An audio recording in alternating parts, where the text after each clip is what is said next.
He gathered the wealth of nations, like rivers converging on one delta. Temples shone with gold, tribute arriving from distant shores and desert caravans. He was known across the Near East by one title, the richest among kings. Subscribe for more incredible stories from the world of ancient Egypt. Egypt sat at a crossroads, trading gold, cedar, incense, and exotic wealth with distant lands. Gold came from the south through long caravans and royal agreements with Nubian rulers. Tributes and trade filled royal vaults, recorded by meticulous scribes in the palace. At his coronation, the temples echoed with music, and the god's favor seemed assured. His image became currency, carved, gilded, and carried as a symbol of boundless wealth. He poured resources into temples, stone and gold erected to honor the gods and himself. Public ceremonies displayed wealth openly. The people witnessed the king's glory and offerings. Royal correspondence and gifts kept alliances alive, and treasures flowed both ways. From Punt's frankincense to Byblos cedar, maritime routes multiplied the king's riches. The bureaucracy recorded every gift, every ingot, a kingdom run like a vast. Queen T stood beside him, a partner in diplomacy and the face of royal continuity. His palaces were statements, murals, gardens, and pools, reflecting a king's unparalleled. These towering likenesses turned the king into an immovable presence across the landscape. Wealth provoked envy and rivalry.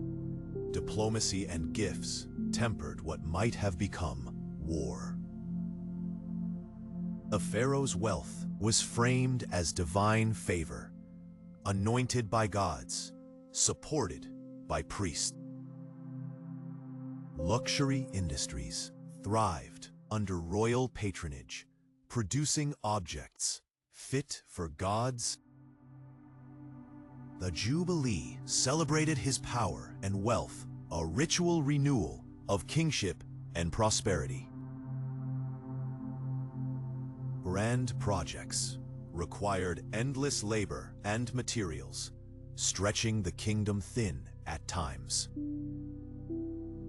Disease and famine could threaten even the richest court, unsettling society and trade. Frontier troubles reminded the court that wealth must be defended, and armies cost treasure. In that moment, the kingdom's wealth seemed eternal, carved in stone for the gods. Monumental ambition left vacant projects and a kingdom calculating its future. His death closed an era of unparalleled opulence and left questions about succession. In secret chambers, the wealth of a lifetime was laid to rest, intended for the afterlife. The tomb was sealed, its corridors keeping both glory and secret from time. Centuries later, curiosity led scholars to these silent corridors, starting a slow rediscovery. When the chamber opened, light met centuries of craft and opulence untouched by time. Such treasures symbolized a king's wealth, artistry and devotion in gold and stone. Over time, pieces were dispersed, entering collections and museums far from their origin. Inscriptions recorded the sources of wealth, diplomatic names, and distant tributes. Local stories grew around the king's riches, mixing fact and legend in equal measure. Modern science helps preserve what was once molten and carved, keeping history visible. His taste shaped art and ritual for generations. Motifs of gold and power endured. Today, we view these treasures and ask what wealth truly meant to a civilization. Wealth is measured in monuments, trade, and influence, not only in gold. New finds keep reshaping our picture of how vast and complex royal wealth could be. Behind grandeur were countless lives shaped by labor, devotion, and daily sacrifice. His rule left administrative systems and laws that outlived his golden monuments.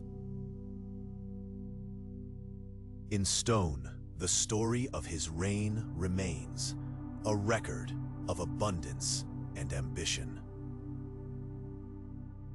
Wealth is more than gold. It is memory, labor, art, and the stories we inherit.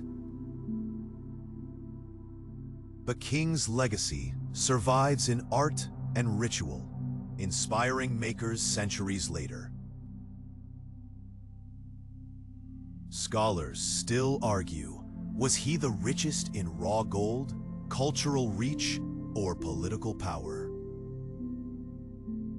His riches were many: gold, influence, and a legacy carved in stone and story.